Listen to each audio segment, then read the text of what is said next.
All right, everyone. Hello and welcome back to our Taiji Cao series, where we're working on developing some of the foundational movement patterns for our Taiji practice. Now, as always, before we begin, make sure that you've gone through some sort of warm-up routine, that you've stretched out, thoroughly limbered up the body, got the blood moving, got the fluids flowing, the tissues loosened, because this will not only improve your practice and the quality of it, but also help you to reduce the risk of any potential injuries. And in this lesson, we're going to be doing a more challenging pose, a more challenging posture and movement sequence. So you're going to want to make sure that you are ready for it and fully warmed up. Once you've done that, before we begin, let's go ahead and get in our neutral position, feet together. Relax, spin the crown, drop the weight, drop the breath, drop the thoughts. Stretch the spine. Release the tension throughout the body. Drop it into the ground.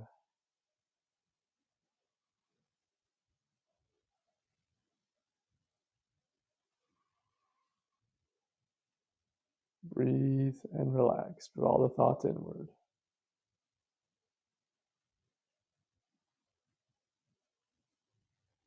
Once you feel like you're ready, drop the weight through the right foot. Sink down to keep the hips straight.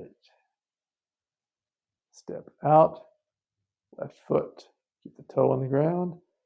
Drop the heel, stretch up and sink down to center. Relax and breathe. Feel the breath expanding through the body.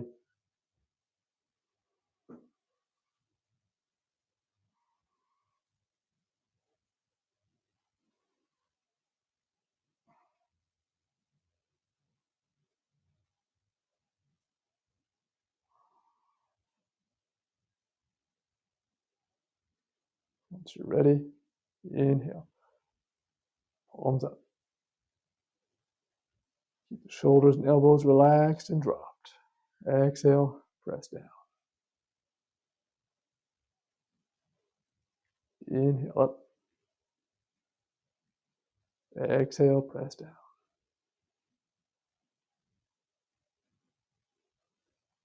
Inhale up. Exhale, press down. Inhale up. Exhale. One more time, relax. Feel the circular flow through the body. Now we're going to shift the weight. Shift the weight onto the right. Sink. Relax into the right quad. You're going to bring the left leg up. You're going to bring the palms up in this circle motion. It's like we're spiraling up from below. Keeping the shoulders and elbows relaxed and dropped.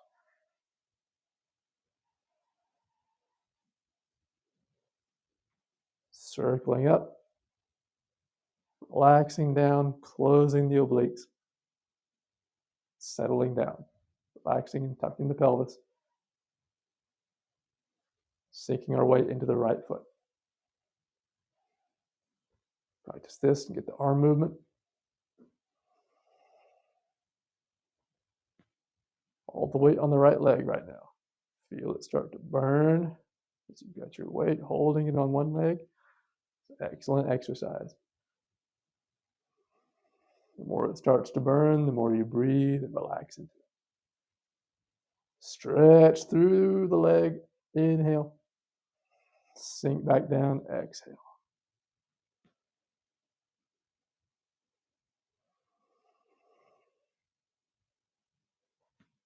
Inhale. Exhale. Now, we've got the arm pattern good. You're going to step out. So what we want to be doing is we've got the arms spiraling, circling up, pressing down, we're going to be simultaneously stepping up and out with our empty leg, stepping the toe onto the ground, having all the weight on the right, stepping out with the left. Back to center. Now, inhale.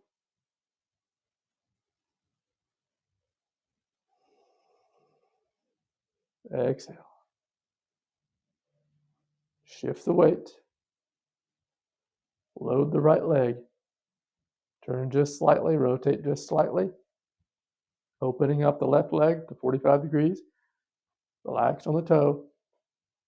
Open, fan out the palms.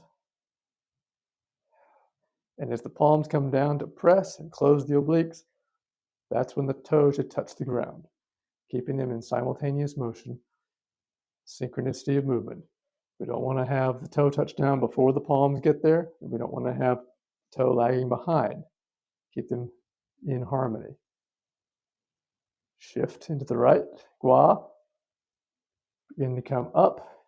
So we rotate to the left and touch the toe, press with the palms. Now, other side.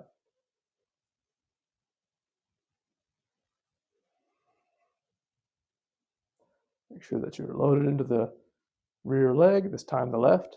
Make sure your hip is not jutting out. Make sure that you're straight. The right toe is touching the ground with no weight. Now, rotate the waist, sink to the right gua, spiral up, shift the weight, open to the left, touch the toe. Now the arms are just going to keep spiraling like this.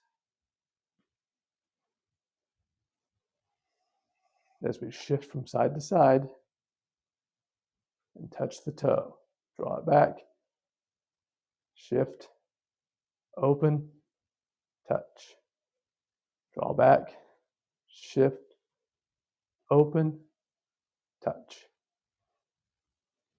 Now we combine these two movements and we get this nice flowing sequence.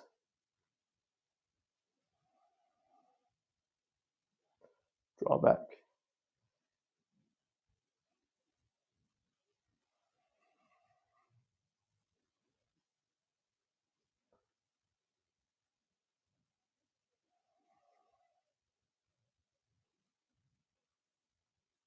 Make sure that you're turning, rotating from the waist, the dantian area, but you're not shifting the hips around as you move. The hips stay relatively stable.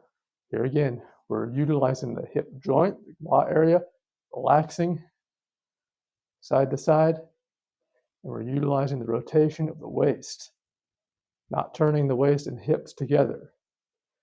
Keeping all the hip joints are doing is rising and falling, relaxing, sinking. It's the waist that's doing the rotation.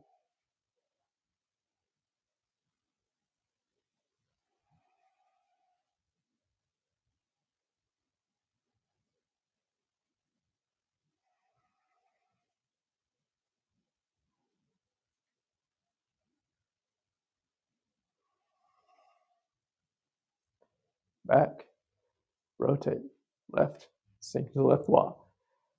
Back to the right, shift the weight, step, press down, close the obliques. Spiral up, close down.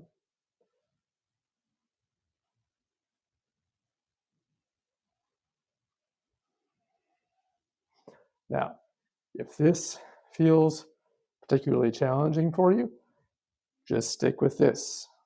Practice it and continue to develop your balance and the strength in your legs. Once you get to the point, or if you are at the point where you feel like you can take it a little further, I'm going to show you a little bit of a progression. Here we shift. Keep the leg up. So don't touch the toe to the ground. Keep the leg up in the air. Just a low kick. Draw back.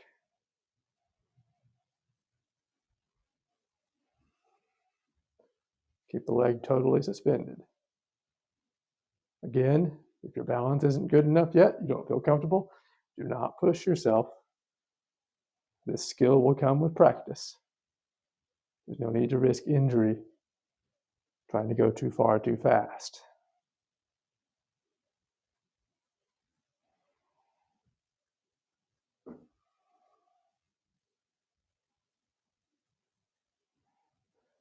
All the same body movements remain.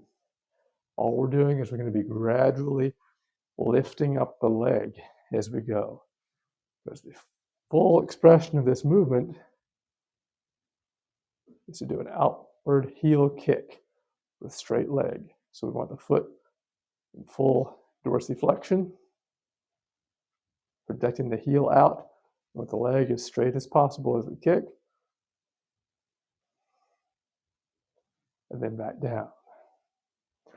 Now, obviously, this is one of the more advanced movements, especially if you have trouble with balance. That's where you work up gradually. Start just touching the toe. As that becomes more comfortable, start to reach out a little bit. So you become more and more comfortable. You could even come up with the thigh, but allow the leg to dangle down. If perhaps you don't have great range of motion in the knee, if it's difficult for you, or if you don't have strength in your quadriceps to pull the leg up all the way, you can just allow the leg to dangle. Just bringing the knee up. All sorts of little modifications that can be made depending on where you're at in your skill development. And the final movement, with the fully extended leg, heel pressing out, palms pressing out. Draw back.